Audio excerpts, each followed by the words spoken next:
नमस्कार मो सिल्वा आपण मान को एमटीवी को स्वागत जनाऊँगी। आज देखा मिलता एक नियारा घटना मयूरभंज जिलार बारिपदार विद्याधर महांती तांको पुओ आदिर जन्मदिन को नियारा भाव में पालन कले। समस्ते तो भोजी भात नुआ ड्रेस रे किंबा विभिन्न जगह बुलाबुली करी पालन करती। हेले विद्याधर भाई आज बारिपदा स्थित रोज भिन्नक्षम आश्रम रे छोट छोट असहाय पिलामानक गहन रे तांकर निज संगठन मारुति सेनार टीम सदस्य माने वो पुओ झियो मानकु संगरी नहीं केक काटिले और बिस्कुट बंटन कले। सतरे यह समाज को एक नूतन पथ प्रदर्शन सदृश।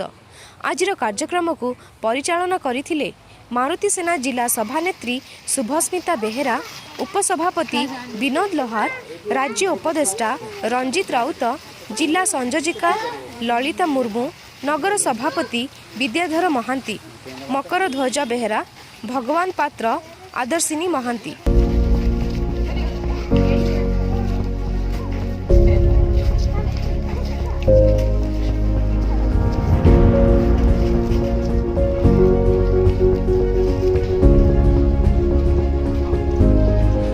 बारिपदारू पपुदल बेहरा सहित प्रदीप महापात्र, एमटीवी।